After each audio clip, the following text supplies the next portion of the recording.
कुत्ते की दुम सीधी। एक दिन राजा कृष्णदेव राय के दरबार में इस बात पर गर्मागर्म बहस हो रही थी कि मनुष्य का स्वभाव बदला जा सकता है या नहीं। कुछ का कहना था कि मनुष्य का स्वभाव बदला जा सकता है, कुछ का विचार था कि ऐसा नहीं हो सकता, जैसे कुत्ते की दुम कभी सीधी नहीं हो सकती। राजा को एक विनोद सूझा। उन्होंने कहा, बात यहाँ पहुँची कि अगर कुत्ते की दुम सीधी की जा सकती है तो मनुष्य का स्वभाव भी बदला जा सकता है, नहीं तो नहीं बदला जा सकता। राजा ने फिर विनोद को आगे बढ़ाने की सोची। बोले, ठीक है, आप लोग यह प्रयत्न करके देखिए। राजा ने 10 चुने हुए व्यक्तियों को कुत्ते का एक एक पिल्ला दिलवाया और 6 मास के लिए हर मास 10 स्वर्ण मुद्राएं देना निश्चित किया। इन सभी लोगों को कुत्तों की दुम सीधी करने का प्रयत्न करना था। इन व्यक्तियों में एक तेनालीराम भी था। शेष 9 लोगों ने इन 6 महीनों में पिल्लों की दुम सीधी करने की बड़ी कोशिश की। एक ने पिल्ले की पूंछ के छोर को भारी वजन से दबा दिया ताकि इससे दुम सीधी हो जाए।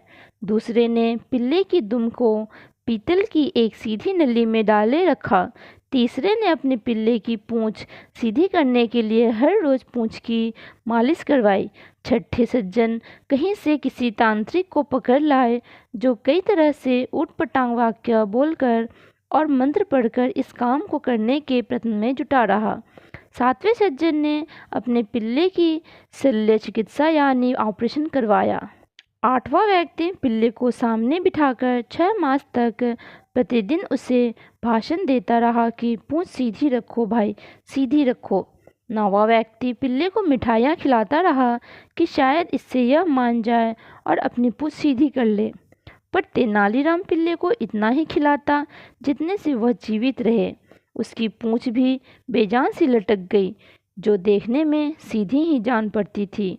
6 मास बीत जाने पर राजा ने 10 पिल्लों को दरबार में उपस्थित करने का आदेश दिया।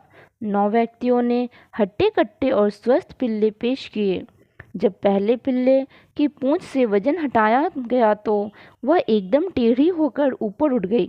दूसरी की दुम जब नली में से निकाली गई, वह भी उसी समय टेढ़ी हो गई। शेष 7 पिल्लों की पूंछ भी टेढ़ी ही थी। तेनालीराम ने अपने अधमरा सा पिल्ला राजा के सामने कर दिया। उसके सारे अंग ढलक रहे थे। तेनालीराम बोला, महाराज, मैंने कुत्ते की दुम सीधी कर दी है।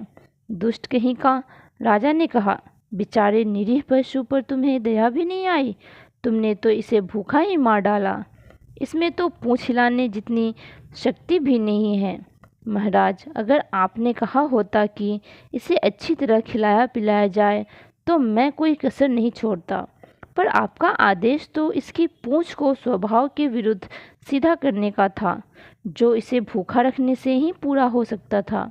बिल्कुल ऐसे ही मनुष्य का स्वभाव भी असल में बदलता नहीं है। हाँ, आप उसे काल कोठरी में बंद करके उसे भूखा रखकर उसका स्वभाव मुर्दा बना सकते हैं। धन्यवाद। हेलो दोस्तों, आपको कहानी अच्छी लगी हो तो प्लीज़ लाइक कीजिए, अपने दोस्तों के साथ शेयर कीजिए और भी कहानी सुनने के लिए हमारे चैनल को सब्सक्राइब ज़रूर कीजिए। Thank you.